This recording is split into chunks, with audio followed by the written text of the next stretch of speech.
Hello everyone. सर्वप्रथम श्री स्वामी समर्थ. मी अर्चना स्तुतीच मराठी कॉर्नरमध्ये आपल्या सगळ्यांचं पुन्हा एकदा मनापासून स्वागत करते. आपल्या हिंदू धर्मशास्त्रानुसार भाविकांची अशी दृढ श्रद्धा आहे की जे पण संकष्टीचा उपवास करतात त्यांच्या आयुष्यातील सर्व संकटे गणपती बाप्पा दूर करतातच. म्हणूनच अनेकांनी अंगारकी चतुर्थीपासून असा संकल्प देखील घेतला असेल की प्रत्येक संकष्टी चतुर्थीचे व्रत मी करणार. तर आता संकष्टी चतुर्थी आलेली आहे. सर्व विघ्नांचा नाश करणारे असे विघ्नहर्ता हे आपल्याला इच्छित वर तर देतातच, शिवाय लवकर प्रसन्न होणारे असे गणपती बाप्पा, ज्यांचं प्रत्येकालाच काही ना काहीतरी अनुभव आलेला आहे. तोच आपण आज पाहणार आहोत की काय आपण करू शकतो आजच्या दिवशी असे उपाय, ज्यामुळे आपले जे संकटे आहेत त्या संकटांचा समूळ नाश गणपती बाप्पा करू शकतील. चला तर मग बघूया आजचा आपला उपाय. पण तत्पूर्वी तुम्ही आपल्या चॅनलवर जर नवीन असताल, प्रथमच आपला व्हिडिओ पाहताय, तर चॅनलला सबस्क्राईब करायला विसरू नका आणि सोबतचं बेल बटन देखील प्रेस करा, जेणेकरून नवनवीन जे व्हिडिओ आता येणार आहेत आपल्या श्रावण महिन्यातील वगैरे साधे सोपे उपाय, सणवार, व्रतवैकल्याची माहिती तुम्हाला अगदी लवकर मिळेल. यासाठी तुम्ही नोटिफिकेशनचं बटन देखील करा. तर आता आपण पाहणार आहोत की आजच्या दिवशी तुम्ही संकष्टी चतुर्थीचा उपवास धरणार असताल तर अतिउत्तम, पण नाहीच जमते तरी काही हरकत नाही आहे. कारण स्वतः गणपती बाप्पांना देखील भूक सहन होत नाही. त्यामुळे आपल्या भक्तांना ते उपाशी बघू शकत नाहीत. म्हणूनच तुम्ही जर उपवास पकडू शकत नसताल तर सकाळी लवकर उठून अंघोळीनंतर सूर्याला अर्घ्य द्या प्रथम. त्यानंतर तुम्ही घरातील देवांची पूजा करा. गणपतीच्या मूर्तीवर तुम्ही पाण्याचा अभिषेक करू शकता, दुधाचा किंवा पंचामृताचा देखील अभिषेक करू शकता, ज्या प्रकारे तुम्हाला जसा वेळ अवेलेबल आहे तसं. त्यानंतर दिवसभर तुम्ही गणपती बाप्पाचे नाव मनोमन घ्यायचे आहे. ओम गण गणपते नमः, ओम गण गणपते नमः हा बीजमंत्र तुम्ही म्हणू शकता.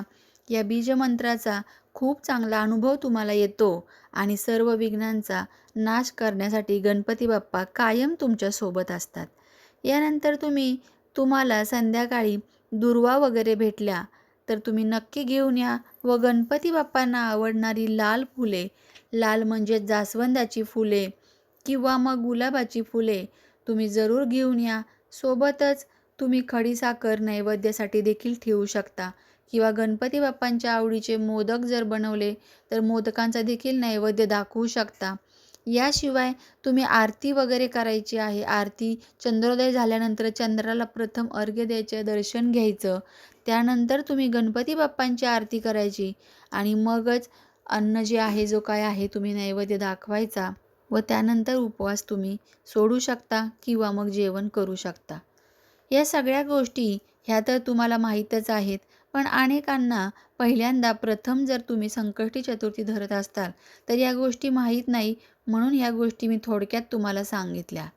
आजच्या संकष्टी चतुर्थीच्या दिवशी चंद्राचे दर्शन घेतल्याशिवाय, चंद्राला दुधाचा व पाण्याचा मिक्स करून अर्घ्य दिल्याशिवाय तुम्हाला जे संकष्टी चतुर्थीचे फल आहे ते प्राप्त होत नाही व तुमच्या मनोकामना पूर्ण होण्यासाठी तुम्हाला संकष्टी चतुर्थीला चंद्राचे दर्शन घेणे हे अतिशय लाभकारक आहे.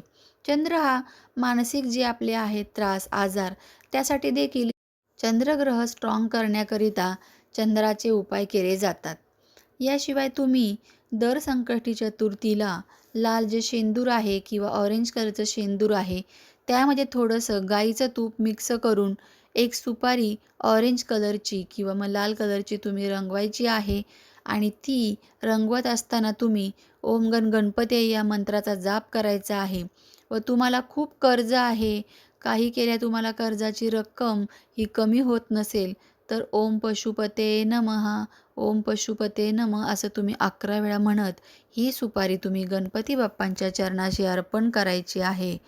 पण हे जेव्हा तुम्ही मंत्र म्हणत असता तेव्हा हा उपाय तुम्हाला गणपतीच्या मंदिरातच करायचा आहे. तुम्ही दिवसभरात कधीही करू शकता, अगदी संध्याकाळी देखील तुम्ही करू शकता, पण गणपतीच्या मंदिरात करायचं आहे. कारण गणपतीचे मंदिरातील तिथली मूर्ती, तिथलं वातावरण हे पॉझिटिव्ह असतं. मूर्तीमध्ये शास्त्रशुद्धीरित्या प्राणप्रतिष्ठा केलेली असते. त्यामुळे देवबाप्पांच्या समोर आपलं जे गाऱ्हाणं आहे, आपण एकदम चांगल्या प्रकारे मांडू शकतो आणि लवकरात लवकर त्यांच्यापर्यंत ते पोहोचू शकतं, असं मला वाटतं. याच प्रकारे जर तुम्ही तुमच्या घरातील मूर्तीची प्राणप्रतिष्ठा विधिवत केली असेल, तर तुम्ही घरात देखील हा उपाय करू शकता. काही हरकत नाही आहे.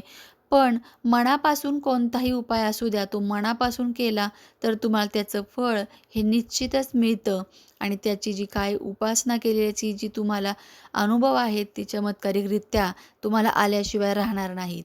चला तर मग पुन्हा भेटूया अशाच नवीन माहितीसोबत. तोपर्यंत सर्वांना श्री स्वामी समर्थ.